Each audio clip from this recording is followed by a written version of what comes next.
Taste the Daily. மற்றொரு அண்மை செய்தி. மத்திய அமைச்சர் அமித்ஷா குறித்து போலி வீடியோ பரப்பியவர்கள் 2 பேர் கைது செய்யப்பட்டிருக்கிறார்கள். மத்திய உள்துறை அமைச்சர் அமித்ஷா குறித்த போலி வீடியோ வழக்கில் மேலும் 2 பேர் கைது செய்யப்பட்டிருக்கிறார்கள். மத்திய அமைச்சர் அமித்ஷாவின் போலி வீடியோ வெளியீடு விவகாரத்தில் மேலும் 2 நபர்களை குஜராத் காவல்துறை கைது செய்திருக்கிறது.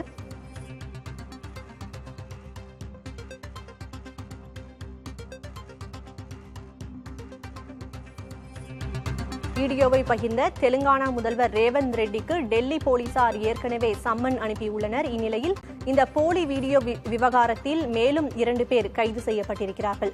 காங்கிரஸ், ஆம் ஆத்மி கட்சியைச் சேர்ந்த 2 வரை குஜராத் காவல்துறையினர் கைது செய்திருக்கிறார்கள். சதீஷ் வசானி, பரியா ஆகிய 2 குஜராத் மாநிலம் அகமதாபாத்தில் கைது செய்யப்பட்டிருக்கிறார்கள்.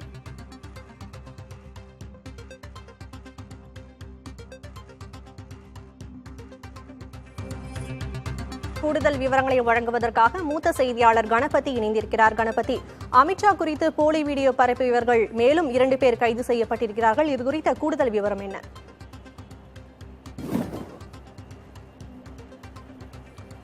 நேற்று அஸ்ஸாம் போலீசார் ஒருவரை கைது செய்திருந்தார்கள். அதைத் தொடர்ந்து இன்று குஜராத் காவல்துறையினர் 2 நபர்களை கைது செய்திருக்கிறார்கள். அதிலே ஒருவர் காங்கிரஸ் கட்சிக்கு தொடர்புடையவர் எனவும் இன்னொருவர் ஆம் ஆத்மி கட்சிக்கு தொடர்புடையவர் எனவும் ஆரம்பகட்ட தகவலிலே குஜராத் போலீசார் தெரிவித்திருக்கிறார்கள். போலி வீடியோவை பரப்பியதிலே இவர்களுக்கு முக்கிய பங்கு இருந்ததாக போலீசார் கருதுகிறார்கள். இதிலே ஒருவர் காங்கிரஸ் கட்சியின் சட்டமன்ற உறுப்பினரான ஜிக்னேஷ் மேவானியின் உதவியாளர் என்பது குறிப்பிடத்தக்கது. ஆக இந்த வழக்கிலே இதுவரை 3 நபர்கள் கைது செய்யப்பட்டிருக்கிறார்கள். அதாவது அமித்ஷாவுடைய வீடியோவை டாக்டரிங் முறையிலே மாற்றம் செய்து போலி வீடியோ ஒன்றை உருவாக்கி அதிலே அமித்ஷா நாங்கள் மீண்டும் பதவிக்கு வந்து இடஒதுக்கீட்டை முழுவதுமாக ஒழித்து விடுவோம் என்று சொல்வது போல சித்தரிக்கப்பட்டிருக்கிறது. ஆனால் தான் அப்படி பேசவே இல்லை என அமித்ஷா மறுத்திருக்கிறார்.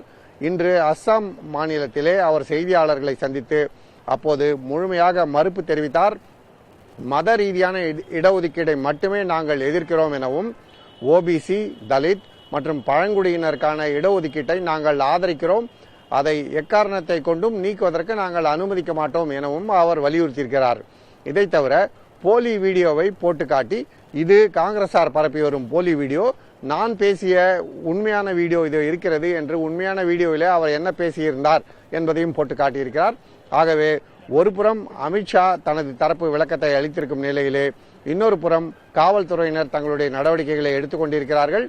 டெல்லி போலீசார் தெலுங்கானா முதல்வர் ரேவந்த் ரெட்டிக்கு சம்மன் அனுப்பியிருக்கிறார்கள். நாளை விசாரணைக்கு ஆஜராகும்படி தெரிவித்திருக்கிறார்கள். நாளை அவர் விசாரணைக்கு ஆஜரானால் ஒரு முதல்வரே இந்த விவகாரத்திலே விசாரணைக்கு உட்படுவதால் இந்த வழக்கு மிகப்பெரிய வழக்காக மாறிவிடக்கூடிய சூழல் ஏற்பட்டிருக்கிறது. விவரங்களுக்கு நன்றி கணபதி.